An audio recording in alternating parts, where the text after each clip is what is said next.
नमस्कार दोस्तों, परिवार कहानी मंच चैनल में आपका स्वागत है। आज की कहानी का नाम है जब सास चुगलखोर हो और ननद झगड़ालू, बहू कैसे रहे। राधा की शादी को अभी सिर्फ 3 महीने हुए थे।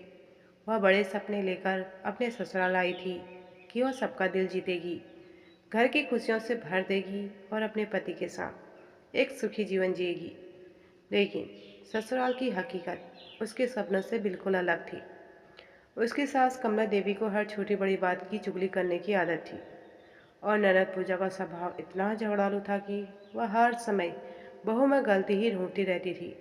सुबह होते राधा सबसे पहले उठती, पूरे घर का काम करती, चाय बनाती, नाश्ता बनाती और सबके लिए खाना तैयार करती। लेकिन चाहे वो कितना भी काम कर ले, उसकी सास कमला देवी को कभी संतोष नहीं होता था। वह हर समय पड़ोसियों से और रिश्तेदारों से यही कहती रहती, आजकल की बहुएं काम करती ही क्या है, बस दिखावा ज़्यादा करती है। यह सुनकर राधा का दिल टूट जाता, क्योंकि वह तो दिल से इस घर को अपना मानकर सबके लिए मेहनत कर रही थी। दूसरी तरफ उसकी ननद पूजा हर समय उससे लड़ने का मौका ढूंढती रहती। अगर राधा रसोई में नमक थोड़ा ज़्यादा डाल देती तो पूजा तुरंत चिल्लाने लगती, मम्मी देखो, आपकी बहू को खाना बनाना नहीं आता, पता नहीं भैया ने उससे शादी क्यों की। अगर राधा कमरे की सफाई कर रही होती तो पूजा कहती, इतनी देर क्यों लगा दी, काम करने में भी सुस्ती है। राधा कई बार सोचती कि आखिर वो क्या करे। अगर जवाब दे तो घर में लड़ाई बढ़ जाएगी और अगर चुप रहे तो लोग उसे कमज़ोर समझेंगे। एक दिन तो हद हो गई।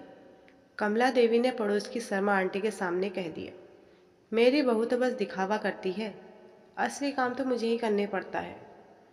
यह सुनकर राधा की आंखों में आंसू आ गई, लेकिन उसने कुछ नहीं कहा। उस रात राधा बहुत देर तक सोचती रही। उसे अपनी माँ की बात याद आई। उसकी माँ ने शादी के समय कहा था, बेटी, हर घर में अलग स्वभाव के लोग होते हैं, अगर तुमने जवाब दोगी तो घर कभी नहीं बस पाएगा, लेकिन अगर समझदारी से काम लोगी तो एक दिन सब तुम्हारी कदर जरूर करेंगे। अगले दिन से राधा ने एक नया तरीका अपनाया। उसने तय किया कि वह ना तो झगड़ा करेगी, न ही किसी की बुराई का जवाब देगी। वह बस अपने काम और व्यवहार से सबका दिल जीतने की कोशिश करेगी। कुछ दिनों बाद घर में एक बड़ा मौका आया। कमला देवी के रिश्तेदार शहर से आने वाले थे। कमला देवी बहुत परेशान थी, क्योंकि इतने लोगों की मेहमान नवाजी कैसे होगी। तभी राधा ने आगे बढ़कर कहा, माँ जी, आप चिंता मत कीजिए, मैं सब संभाल लूँगी। पूजा ने तुरंत ताना मारा, तुम क्या संभालोगी, 2 लोगों का खाना ठीक से नहीं बनता तुमसे। लेकिन राधा ने कुछ नहीं कहा। उसने पूरे दिल से तैयारी शुरू कर दी। उसने घर की सफाई की, तरह तरह के पकवान बनाए और मेहमानों की इतने इज्जत से स्वागत किया कि सब बहुत खुश हो गए। जब मेहमान खाने की तारीफ करने लगे तो कमला देवी और पूजा दोनों चुप हो गई। शर्मा आंटी मुस्कुराते हुए कहा, कमला जी, आपकी बहू तो बहुत समझदार और मेहनती है।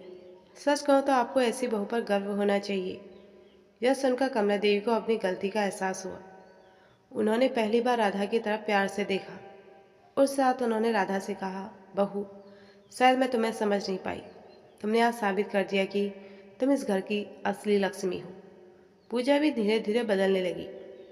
उसने एक दिन राधा से कहा, भाभी, मुझे माफ़ कर दो, मैं बिना वजह तुमसे झगड़ा करती थी। राधा ने मुस्कुराकर कहा, घर में प्यार होगा तो खुश हो रहा रहेगा। हम सब एक दूसरे के साथ होंगे तो हर परेशानी आसान हो जाएगी।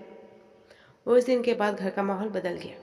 कमला देवी ने चुगली करना छोड़ दिया, पूजा ने झगड़ा करना, राधा की समझदारी धैर्य ने पूरा घर जोड़ दिया।